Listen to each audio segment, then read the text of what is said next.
भाई साहब, गांव वाले रिपोर्टर का आप सबको नमस्कार है। साल 1992 10 सितंबर को रामकोला में एक कांड हुआ था, गोली कांड, जिसमें कुछ किसान शहीद हो गए थे। और उस कांड के बाद एक नेता इस क्षेत्र में चर्चे में आए, जो अपने नाम के आगे किसान नेता अभी भी लिखते हैं। नाम है राधेश्याम सिंह। सपा सरकार में मंत्री भी रहे, कई बार विधायक भी रहे। और वैसे इस समय वर्तमान में बाबा बुलडोजर वाले बाबा की सरकार है। हर जगह जो है भाजपा का झंडा लहरता हुआ दिख जाएगा। हम जब रास्ते से गुजर रहे थे तो एक कन्हैया भाई मिल गए, समाजवादी पार्टी का झंडा लहराते हुए घूम रहे हैं। तो चलिए इनसे बात कर लेते हैं। ये समाजवादी पार्टी के प्रशंसक हैं और लगातार जो है अब छक्का पे छक्का बाबा जी मार रहे हैं। तो ये बताइए कन्हैया जी, कहाँ के रहने वाले हैं? जी पत्रकार महोदय, मेरा नाम कन्हैया निषाद है। मैं आपके यहीं बुधरवार के बगल में ग्राम सभा असना का रहने वाला हूं, जो हाटा विधानसभा में पड़ता है। अच्छा, तो आज आप रामकोला जा रहे हैं? जी, जब जब जो है कि कहीं भी समाजवादी पार्टी का जो कि धरना प्रदर्शन से लेकर के किसान आंदोलन, चाहे जो भी होता है कार्यक्रम, मैं वहां अपनी साइकिल से शिरकत करता हूं। और प्रदेश में किसी भी जगह अगर जरूरत पड़ती है और मुझे जानकारी पड़ती है तो मैं निकल पड़ता हूं। रामकोला तो मेरे बगल का ही विधानसभा है। 1992 में कई करोड़ रुपए बकाया था रामकोला चीनी मिल पर। तो राधेश्याम सिंह जो हम किसान नेता उसी से पैदा हुए और लोगों ने उन्हें किसान नेता का दर्जा दे दिया। तो साल 1992 में उस गोली कांड के बाद इस क्षेत्र में एक नेता है जो किसान नेता अपने नाम के आगे लिखते हैं, और हर साल 10 सितंबर को शहीद दिवस, किसान शहीद दिवस भी मनाया जाता है। अब हम बात कर रहे हैं, आप कह रहे हैं कि सरकार बड़ी निर्दयी है, लेकिन लगातार बाबा जो है छक्का पे छक्का मार रहे हैं। दूसरी बार जो है मुख्यमंत्री बन गए। क्या आपको उम्मीद लग रहा है कि ये अखिलेश भैया का साइकिल फिर उत्तर प्रदेश में दिखेगा, या बुलडोजर वाले बाबा ही हमेशा छक्का मारते रहेंगे? जी देखिए, अभी आपने देखा बगल में बिहार में जो है कि वहाँ समाजवादियों की सरकार बनी है, और जो भाजपा के सहयोगी दल थे वो जान रहे हैं कि ये भाजपा जो है कि देश को खत्म कर रही है। जितने भी सहयोगी दल हैं वो टूट टूट करके बीजेपी से अलग हो रहे हैं। अब देखिएगा 2024 में यह जो है कि भाजपा की सरकार खत्म हो जाएगी, और यहाँ से उत्तर प्रदेश से माननीय अखिलेश यादव जी के नेतृत्व में अच्छा जो है कि सांसद केंद्र में पहुंचेंगे। और बिहार में नीतीश जी हैं, तेजस्वी जी हैं, बंगाल में ममता दीदी हैं, और जो है कि अन्य प्रदेशों में भी कई जगह तो केजरीवाल जी धमाका मचा दिए हैं। इस समय तो गुजरात में तहलका मचाए हैं केजरीवाल जी। हो सकता है कि केजरीवाल को ही सफलता मिल जाए गुजरात में। ये तो हो गई राजनीति बातें। अब जो है कन्हैया भाई, हम थोड़ा सा पर्सनली बातें आपसे कर लेते हैं।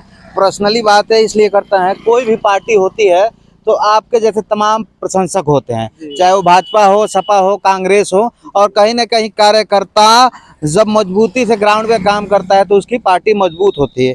आप झंडा और साइकिल लेके घूम रहे हैं। क्या आपका कोई नेता, साइकिल वाला कोई नेता आपकी सुध लेता है, आपका हाल चाल लेता भी है, कि झूठे झंडा लेके घूम रहे हैं? देखिए, कोई ले न ले, मैं अखिलेश जी की नीतियों पर विश्वास करता हूं, और माननीय अखिलेश जी ऐसा नेता अभी तक कोई हुआ ही नहीं।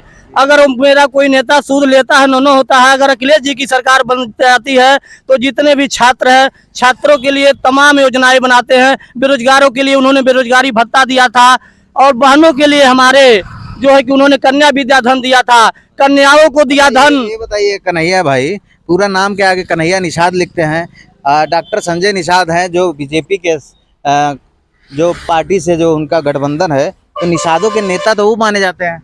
जी, निषादों के नेता हम ही लोग उनको बनाए थे। जो हमारे निषाद समाज के अगुआ हैं, माननीय जो है कि इंजीनियर साहब सरवर निषाद जी, तमाम नेता लोग उन्हें चंदा दे दे करके पार्टी का गठन बनाए।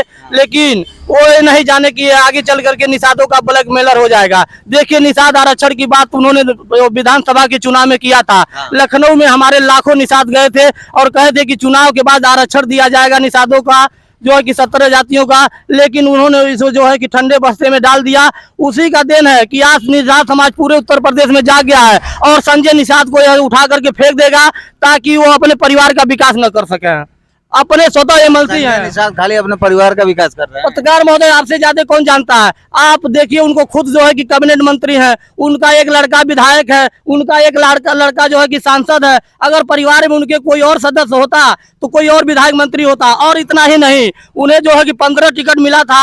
आप जो है कि जानते होंगे, अगर निषाद समाज के हितैषी होते तो कहीं न कहीं निषाद को जरूर टिकट दिए होते और 2-4 विधायक जो है कि निषाद समाज से आज होता, लेकिन स्वतः उनका लड़का एक विधायक अच्छा, है। एक और बात कर लेते हैं। आप प्रशंसक हैं, वैसे नेता नहीं है, तो लेकिन बात आपसे भी करना जरूरी होता है, क्योंकि आप कह रहे हैं परिवार की बात कर रहे हैं, तो सबसे ज्यादा परिवारवाद तो समाजवादी पार्टी में है। जी, ये तो लोग कहे, लेकिन इस समय बता दीजिए समाजवादी पार्टी में कैसे परिवारवाद है? कहीं परिवारवाद नहीं है, विपक्षियों की साजिश है। समाजवादी पार्टी के जो नेता हैं, लोग हैं, वो हमेशा संघर्ष करते रहते हैं किसानों के लिए, छात्रों के लिए, नौजवानों के लिए। इसलिए आज देखिए अमित शाह जी के लड़के क्या है, वो परिवारवाद नहीं है। जो है कि जो भाजपा के पूर्व अध्यक्ष हैं इस समय, जो है कि और रक्षा मंत्री है राजनाथ सिंह जी, उनके लड़के विधायक हैं। तमाम भाजपा के लड़के, नेता के लड़के आज विधायक हैं, तो वहाँ परिवारवाद कहा गया? वो राष्ट्रवाद में आएगा? नहीं। अच्छा, अभी बताइए हमको, अखिलेश जी से मुलाकात हुई है कभी? जी, अखिलेश जी से चुनाव में मुलाकात हुई थी। मैं लखनऊ तक गया था इस साइकिल को लेकर के, और लखनऊ के 9 विधानसभा क्षेत्रों में तमाम यहाँ से कुशीनगर से लखनऊ तक मैं प्रचार किया था, साइकिल से यात्रा की? जी, साइकिल से। और मैं संकल्प किया हूँ कि जब तक राष्ट्रीय अध्यक्ष जी मुख्यमंत्री और सरकार में नहीं आ जाएंगे, तब तक जहाँ भी कार्यक्रम रहेगा, जहाँ भी मुझे जाना रहेगा, चाहे उत्तर प्रदेश के किसी भी जगह जाना पड़े, अगर माननीय अध्यक्ष जी का निर्देश हो जाए तो मैं गुजरात तक इस साइकिल को ले जा सकता हूँ। माने जब तक अखिलेश यादव उत्तर प्रदेश के मुख्यमंत्री नहीं बनेंगे, तब तक ये साइकिल चलती रहेगी। हाँ, साइकिल चलती रहेगी, इसकी रफ्तार कभी कम नहीं होने दूंगा। लेकिन बाबा जी तो रफ्तार मार रहे हैं, एकदम ब्रेक लगा दिए। बाबा जी को लोग जान गए। आप देखिए, बाबा जी एक साथ 5 राज्यों का चुनाव हुआ था ना, पंजाब में घोषणा हुआ, मुख्यमंत्री ने शपथ लिया कि मैं जो है कि 25,000 लोगों को सरकारी नौकरी दूंगा। बाबा जी ने घोषणा किया कि मैं जो है कि 5 नवंबर तक मुफ्त राशन दूंगा। कहाँ उनका घोषणा गया?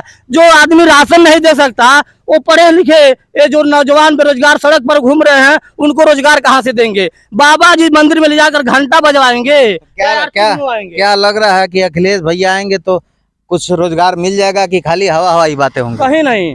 आप देखे होंगे जब तक समाजवादियों की सरकार बनी है, तब तक रोजगार के रास्ते खुले हैं, और छात्र नौजवान सबके लिए काम होता है।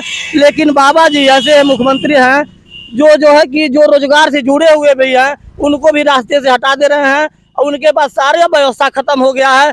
प्रदेश की व्यवस्था पटरी से अलग हो गई है। जब तक राष्ट्रीय अध्यक्ष अखिलेश यादव जी इस प्रदेश को नहीं संभालेंगे, पुनः पटरी पर व्यवस्था नहीं आ सकता। आज की आपकी यात्रा कहाँ की है, ये भी बता दीजिए। आज जो है कि वही मैं शहादत दिवस में जा रहा हूँ, जो बहुत ही निर्दयी कांड हुआ था जर्जर निहत्थे किसानों पर 1992 में। भाजपा की निहत्थी सरकार जो है कि निहत्थे किसानों पर गैर कानूनी तरीके से जो किसान अपना हक मांग रहा था, किसान जो है कि धरती के सीने को चीर करके गन्ना अनाज पैदा करता है, और उसी गन्ने की कीमतें जो है कि सरकार से मांग रही थी, जिसके नेतृत्व हमारे पूर्व मंत्री राधेश्याम सिंह जी थे। यह किसान के ऊपर गोली चलवाई, जिसमें पड़ोही हरिजन और जमादार मियाँ शहीद हो गए। आज उनकी शहादत में तभी से माननीय राधेश्याम सिंह जी ने ये निर्णय लिया कि किसान उनकी जो है कि शहीदी को कभी व्यर्थ नहीं जाने दिया जाएगा, और हर साल 10 सितंबर को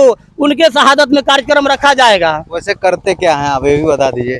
जी, मैं नौजवान हूँ, मेहनत मजदूरी कर लेता हूँ, लेकिन समाजवादी पार्टी के गठन के साथ से ही मैं उसका सक्रिय सिपाही सदस्य हूँ, और जो है कि सच्चा सिपाही हूँ। अच्छा, ये कहा जाता है, देखिए राजनीति में जो है, जो आदमी ईमानदारी से जो है किसी भी पार्टी के लिए लगा रहता है, उसकी जिंदगी खत्म हो जाती है, जवानी और बुढ़ापा में तब्दील हो जाता है, कुछ नहीं कर पाता है। और तमाम लोग जो इन्वेस्टर आते हैं और उसके बाद इन्वेस्ट करते हैं, नेता बन जाते हैं, लग्जरी गाड़ियाँ लेकर घूमते हैं, तो ये ईमानदारी किस काम की? जी, ईमानदारी बहुत काम की है। हम यहाँ से बता दें पत्रकार महोदय, अभी कह दें कि हमको लखनऊ जाना, अखिलेश जी से मिल ले, तो जो हम गौरव यहाँ से फेसबुक पर डालेंगे, तो जितने बड़े बड़े नेता को चाहने वाले नहीं होंगे, इस सच्चे सिपाही को चाहने वाले लोग हैं। जगह जगह जो है कि हमारा रुक करके अभिवादन करेंगे, मेरा हाल चाल पूछेंगे निषाद जी आपके पास क्या व्यवस्था है, क्या नहीं। जितना कार्यकर्ता सम्मान देता है, उतना जो है कि नेता का अगर सब आपके पार्टी के नेता सम्मान देते हैं। जी। अच्छा, तो ये कन्हैया निषाद हैं, हाटा के रहने वाले हैं, और इस वक्त जो है रामकोला जा रहे हैं किसान शहीद दिवस में। ये बोर्ड देख सकते हैं, और जो है जैसा कि ये कह रहे हैं कि ये साइकिल तब रुकेगी जब उत्तर प्रदेश में अखिलेश यादव की सरकार आएगी। वैसे अभी लगातार बाबा जी का जलवा कायम है। अब देखने वाली बात यह होगी क्या कन्हैया निषाद के सपने पूरे होंगे, ये साइकिल रुकेगी या फिर ऐसे चलती रहेगी? आप सब गांव वाले रिपोर्टर के साथ बने रहिए। मैं विष्णु प्रभाकर।